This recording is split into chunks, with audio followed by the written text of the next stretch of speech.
ಮೈಸೂರು ಪ್ರಾಪರ್ಟೀಸಿಂದ ಇದೊಂದು 3 ಎಕರ್ಸು ನೋಡಿ. ಅಲ್ಲಿ ತಾರ್ ರೋಡ್ ಕಾಣ್ತೈತಲ್ಲ ಇಲ್ಲಿ ಮುಂದ್ಗಡೆ, ಆ ತಾರ್ ರೋಡಿಂದ ಜಸ್ಟ್ ಒಂದು 50 ಮೀಟ್ರು ಅದು ಗೌರ್ಮೆಂಟ್ ರೋಡು, ನಕಾಶೆ ರೋಡು ಸ್ಕೆಚ್ಚಲ್ಲಿದೆ. ಅದು 33 ಫೀಟ್ ಬರುತ್ತೆ. ಆ ರೋಡಿಗೆ ಟಚ್ ಆದಂಗೆ ಈ ಲ್ಯಾಂಡು ನೋಡಿ. ಆ ರೆಡ್ ಸಾಯಿಲ್ ಕಾಣ್ತೈತಲ್ಲ ಆ ಥರ ಇದು ಅದೇ ಥರ ಲ್ಯಾಂಡ್ ಬರುತ್ತೆ.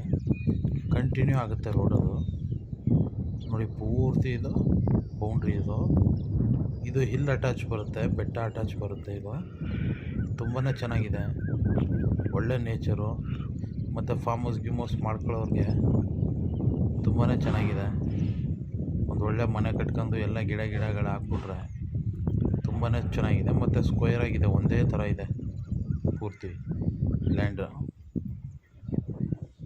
ನೋಡಿ. ಟೋಟಲ್ ಬೌಂಡ್ರಿ ಮತ್ತು ಇದು ಬಂದು ಸಿಂಗಲ್ ಓನರ್ ಆಗಿದ್ದಾರೆ ನೋಡಿ. ಈ ಥರ ರೆಡ್ ಸಾಯಿಲ್ ಇದೆ. ಈ ರೆಡ್ ಸಾಯಿಲ್ ಅಟ್ಯಾಚ್ ಆದಂಗೆ ಈ ಲ್ಯಾಂಡ್ ಇದೆ. ಮತ್ತು ನಿಮಗೆ ಇದನ್ನೆಲ್ಲ ಆದಮೇಲೆ ಲೀಗಲ್ ಒಪಿನಿಯನ್ ಮಾಡಿಸಿ ಮತ್ತು ಇದೆಲ್ಲ ಫೆನ್ಸಿಂಗ್ ಮಾಡಿಸಿ ಎನಿ ಒನ್ ಎಲ್ಪ್ ಬೇಕಾದರೂ ಸಹ ನಾವೇ ಮಾಡಿಕೊಡ್ತೀವಿ.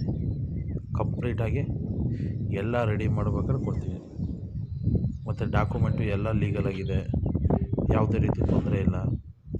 ನಿಮಗೆ ಸರ್ವೆ ಮಾಡಿಸಿ ಎಲ್ಲನೂ ರೆಡಿ ಮಾಡಿಸ್ಕೊಡ್ತೀವಿ.